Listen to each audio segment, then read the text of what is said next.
मुझे मिला। कभी भी जब आप देखेंगे बड़े स्टेज में तो ये आईडी नंबर आपको देते हैं, पहचान हमारी वही।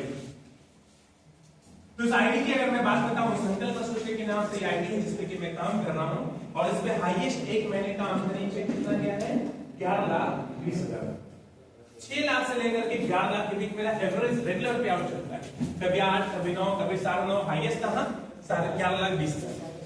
और बहुत सारे यहाँ पे लोग होंगे जिनको ये बात डाइजेस्ट नहीं हो पा रही होगी कि महीने में सर कितने का इंसेंटिव 11,20,000।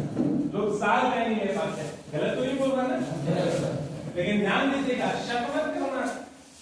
इसलिए क्योंकि हम सर्वश्री वाले हैं, हमारे जूते काले हो सकते हैं लेकिन आमदनी सफेद होती है।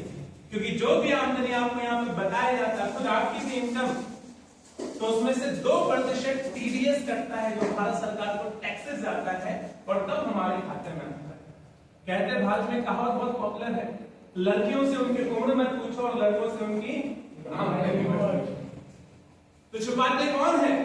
छुपाते वो हैं जो या तो कमाते नहीं है या 2 नंबर का कमाते हैं।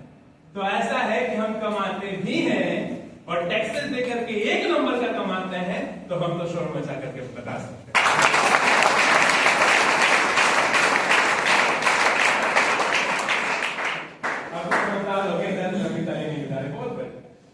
तो दोस्तों ये तो बात रही आमदनी की, और जब आपके पास अच्छी आमदनी आती है तो आप छोटे मोटे सपने भी पूरे करते हैं। आप में से भी बहुत सारे लोगों ने अपने डायरी के पन्नों पे वो सपने लिखे होंगे। तो दोस्तों इस व्यापार के जरिए आज मैंने 2 स्कूटी 2 बाइक परचेज करी, और बाइक परचेज करने के बाद एक कार का भी सपना था। और मैं आपको बताऊं, जब आप शुरुआत करेंगे हमारे इस व्यापार को, किसी और से अगर आप शेयर करेंगे, साझा करेंगे, सब आपको पॉजिटिव और मोटिवेट करे, ऐसा नहीं हो सकता। लोग आपको नेगेटिव भी करेंगे और आपको रिजेक्शन भी देंगे, ऐसा होता है कि होता है?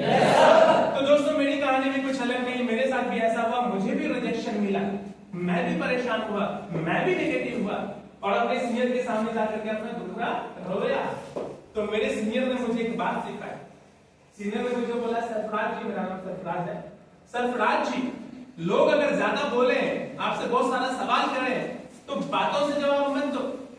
जवाब देना है लेकिन उन बातों से नहीं, कामयाबी से। और इस फॉर्मूला को मैंने पकड़ा और अपने जीवन में उतारा, और यही हुआ। जिन भी लोगों ने मेरे को नेगेटिव किया ज्यादा, मैंने उनको बोला कुछ नहीं।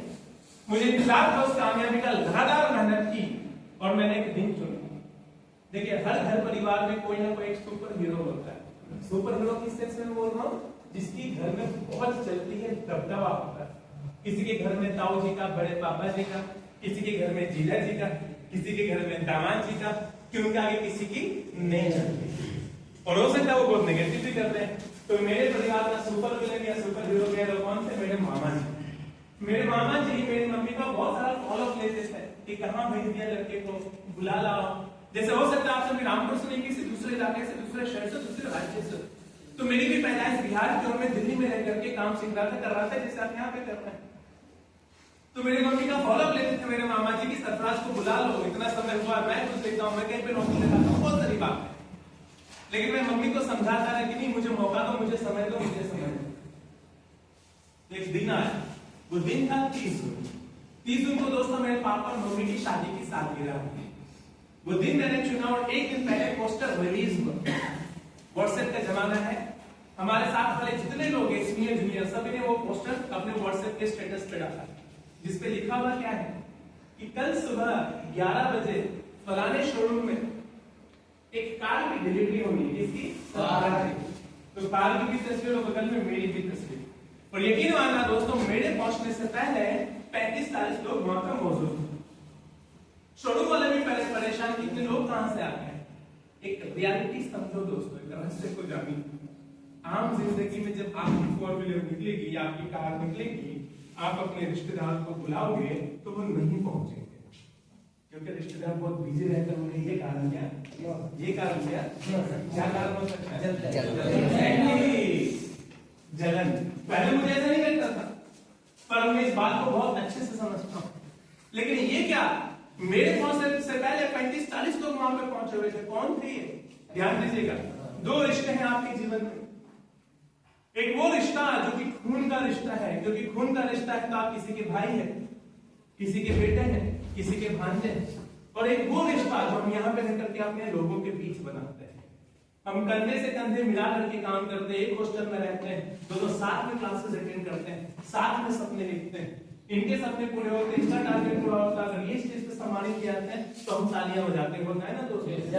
तो ये वाला जो परिवार है, कमाल का परिवार है। तो मुझे पता है कि मेरे 4 रिश्तेदार भी पहुंचने वाले नहीं थे, लेकिन वो 35-40 लोग कौन थे? ये जो हमारा परिवार था, जिनकी दिमाग में एक बात बहुत क्लियर थी कि आज सरफराज सर की गाड़ी आई है, अगली बारी किसकी? और 35-40 लोगों के बीच उस गाड़ी की डिलीवरी होती है। मैं गाड़ी लेकर के शोरूम से बाहर निकलता हूँ, जगह जगह लोग फोटोज लेते हैं, वीडियोस लेते हैं, लोग फेसबुक लाइव करते हैं, और फाइनली ये वीडियो पहुंची मेरे मम्मी तक, क्योंकि गाड़ी कहां पे निकली थी? दिल्ली से, और मेरा घर कहां? बिहार। तो जब वीडियो मम्मी तक पहुंची तो महिलाओं की एक आदत है, उनको अगर कोई खुशखबरी मिले तो सबसे पहले कहां पहुंचाएगी? मायके। और बात अगर मायके पहुंची तो मामा जी तक पहुंची होगी ना? तो मेरे वही मामा जी जो सबको नेगेटिव करते थे, वो कहने लगे कि मुझे तो शुरू से पता था अपना सरकार कुछ करके दिखा।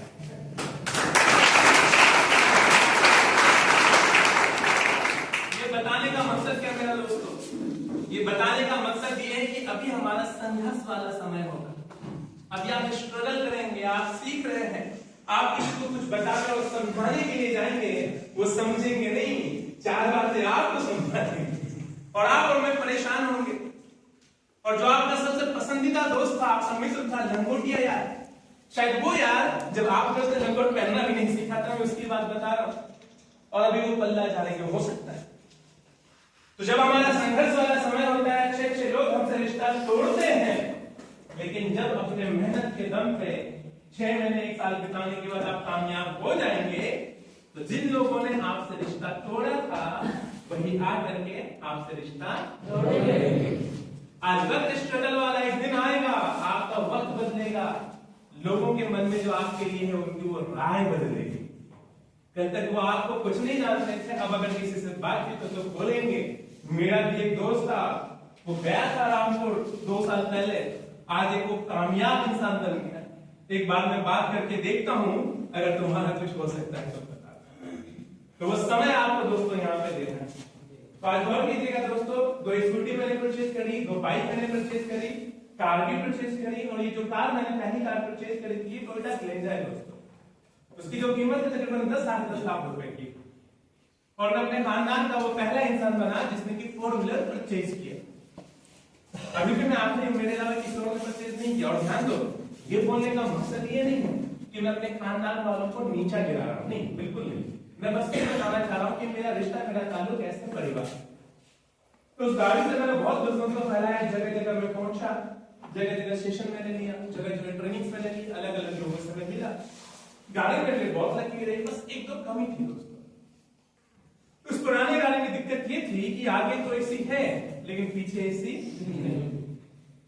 तो मेरे साथ जो बैठते थे उनको तो बड़ा मजा आता था, लेकिन जो पीछे बैठते थे थोड़ा सा वक्त लग जाता था, ठंडी ठंडी हवा पड़ जाती। और गाड़ी भी अच्छी हाइट की, अच्छी साइज की, लेकिन दिल्ली शहर बड़ा शहर, एक से एक अमीर और पैसे वाले लोग। रेड लाइट पे जब मेरी गाड़ी रुकती थी, बगल में और अगर लंबी गाड़ी दिखती थी तो मेरे को लगता था और मेहनत करने की जरूरत है। और खास तौर पे वो गाड़ी जिसमें कि सनरूफ हो, सनरूफ आप जानते होंगे, ऊपर जब चाहो आप उसको हटा दो, छत कट जाए। अगर आपके छोटे छोटे नन्हे मुन्ने प्यारे बच्चे हैं तो बाहर निकल करके चिल्लाएंगे, बड़ा अच्छा लगेगा, आपको अच्छा आनंद आएगा। तो मेरे को लगा था थोड़ी और मेहनत करने की जरूरत है, सनरूफ वाली भी गाड़ी तो होनी चाहिए। और एक मैं रियलिटी बताऊं दोस्तों आपको, शुरुआत में जब आप मेहनत करेंगे, सपना देखने में आपको डर लगेगा। आपको लगेगा कि मेरे सीनियर बोल रहे हैं कि बुलेट का ड्राइविंग देख सकते हैं आप, ऑडी का ड्राइविंग देख सकते हैं, बहुत सारी चीजें।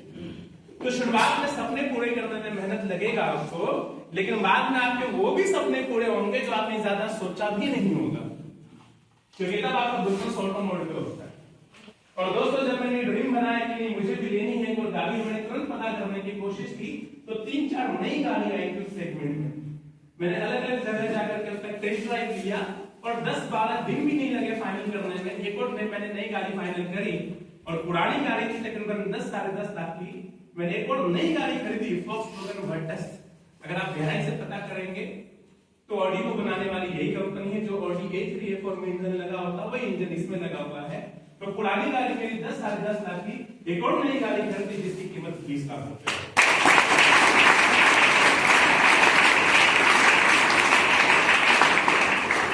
गाड़ी आपको लंबी सी है, तो अगर रेड लाइट में मेरी गाड़ी रुके तो मुझे बुरा नहीं लगेगा। चार लोग देखते हैं, इसमें सनरूफ भी है। जब बिहार अपने घर पे इस गाड़ी को मैं लेकर के गया तो मेरे शहर में इस सेगमेंट की दूसरी गाड़ी नहीं थी। तो अंदर का जब मैंने एम्बिएंट लाइटिंग ऑन किया, मतलब आप बटन पुश करते हो, चारों तरफ आपको पतली सी लाइट जलती है लाइट की, जिसका कलर आप चेंज कर सकते हैं। और मेरी दो भतीजी है कायनात और माही, जब वो बीच गाड़ी में बैठ करके सनरूफ खोल करके बाहर निकल करके देख रहे थे और मैं स्लो मोशन में अपने शहर में अपने उस इलाके में ड्राइव कर रहा था, जब चार लोग देख रहे थे, लग रहा था असली पैसा तो अब वसूल हो रहा है क्योंकि वो बच्ची खुश। ये ड्रीम पूरा हुआ दोस्तों। और हाँ, मैं मिस कर गया बताना एसी वाली बात। तो पुरानी गाड़ी में आगे तो एसी थी लेकिन पीछे नहीं। अब आप समझ गए होंगे कि इस गाड़ी में आगे भी एसी है और जरा रुकिए, इस गाड़ी में आपको वेंटिलेटेड सीट। इसका क्या मतलब है? इस गाड़ी में जब आप ड्राइव करने के लिए बैठते हैं, जिस सीट पे, जो बगल वाली सीट है वो भी अगर आप बैठेंगे आपका पीठ जिससे टच होता है। तो इस गाड़ी में आगे भी एसी है, पीछे भी एसी, और जिस सीट पे आप बैठते हैं पीछे भी एसी, और जिस सीट पे बैठते हैं नीचे भी एसी।